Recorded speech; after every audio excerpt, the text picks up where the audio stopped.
white. White. Yes. It's amazing. It's amazing that you got over this. Let's talk about how you got over this. You're a substance abuse counselor. You are a domestic abuse professional.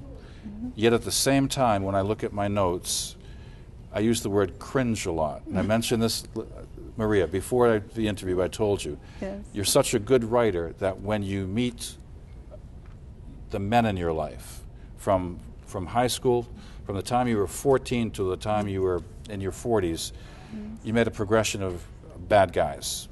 And now you're a domestic violence counselor. Put that together for me. I know it's really for the audience. It's really everyone thinks it's odd because I do batterers intervention with men that actually batter, and I've done it for like 15 years. I through my progression and my abuse and all that, I decided that the men are the ones that need the help the most because they're the head of the household. They're the ones that decide whether, you know, especially in my household, the men ruled. So I started trying to reach out to the men to see if I can make one little bit of change because they don't. It's not a big change. They just to think that maybe today I won't hit my wife, maybe today I won't beat up my kid or something. So I started working with the men and leading with the men, then the families are safer. So that's what I realized that talking to the women, we were all victims. You know, what can we do? You know, the women are strong and they're a part of the family, but the man has to, they lead. They're the breadwinner. They're the ones that make decisions. So I wanted to make a change with the males. There's a horrible expression that many cultures use. It is our custom to smash a woman, and it seemed that you were raised that way in many ways. It's okay to strike children. It's okay to strike women. It's okay to strike those who are defenseless. And that's wrong. Period. Yes. And I didn't know it was wrong because I grew up with it, and it was I saw it all the time. I see my neighbor with a black eye. I see my girlfriend with a black eye. So when it happened to me, it wasn't abnormal. You know, it wasn't until years later that people are saying that's not right. And I'm like, to tell me that it wasn't right, that made me uncomfortable because that's what I knew. That's what, you know, that's what worked for me. And that's why you say the men in my life, they were all the same guys with different faces because I mean, you've got Joaquin, Angelo, Al, Mike, and I told when I read the book, like, because I know what's going to happen, and it's coming in a few pages. But at the same time, you notice I have a smile on my face. It's an amazing story. It could, as one of my colleagues said, this could be easily made into a movie.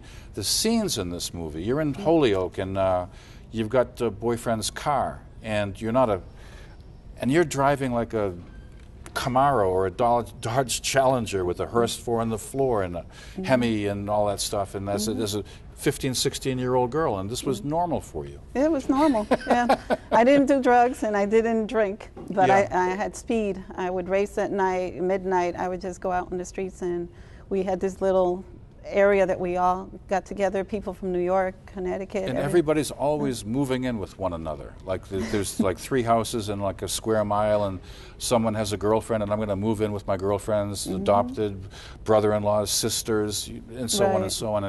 It's amazing. It's amazing. But I'm trying to get the audience to understand how powerful the story is, and that you are, I guess, a survivor?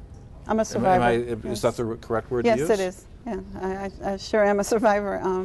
I went from one type of abuse, from physical, to another relationship, mentally abused, from another relationship to, you know, financial abuse, the whole gamut, you know, and I didn't think it was odd until I finally decided. I put myself in therapy, and that's unheard of in my culture. You know, nobody in my family went to therapy. That's right, that's right.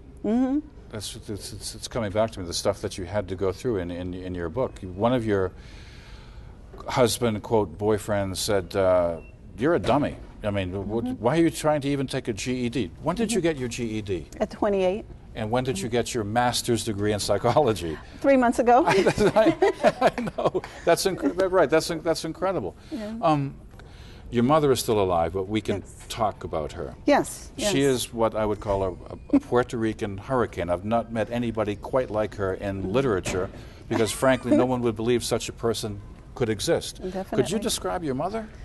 Go ahead. Yeah, well, my mother she's like a hurricane or tornado, and she's intelligent and beautiful, and angry and bitter all in one, you know, she'll slice you up in a minute. Her words are like a knife if she talks to you, yet that's the way she shows love and concern. There's a scene in the book where you are 14 and a half and you're pregnant. And my pronunciation is horrible. M-O-G-Y. Moji. My daughter. Your firstborn daughter is born, and your mother literally takes the baby from you. She still has her. It still has her? She still has her. She did. And then she tells my daughter, your mother never loved you, your father, because I was married. Oh, my God. I was married to her father, and she took her, literally took her. And she told my daughter, your mother never loved you, your mother was never there. And my daughter's 35 today, and she's still battling, do you love me? And I said, I love you dearly. And then my mother now took her son. And I told her that what's happening to you is what happened to me. Can you relate? And she's learning to understand that. But because of that, you know, when I was getting abused and I would tell Mom, you know, I'm getting hit. Yeah. You know, and she's like, go back to your husband. You chose him, you married him, you stay with him. And I'm like, I couldn't understand that part of it, but I would go back and get beaten some more. And she's like, well, that's what you get. But there were men in your life who protected you, ostensibly. These names are fantastic, like Don Padrino, which is a fancy way of saying your godfather. My godfather. Is yeah. he still alive? He's still alive. I'm going to not divulge any secrets, but could you describe this man? This man, he's my godfather. My mother, according to her, handpicked him because he looked just like me. So she takes my father and me and goes to Puerto Rico to have me baptized by him. He's not a Catholic. My mother's a Catholic. He's borderline atheist.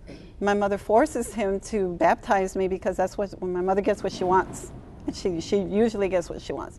So they end up baptizing me, and everyone's like, my God, you look just like this man. But my mother's like, well, that's why I picked him, because he looks like you. To be continued later. To be continued. Hush, hush. But again, my Spanish is horrible.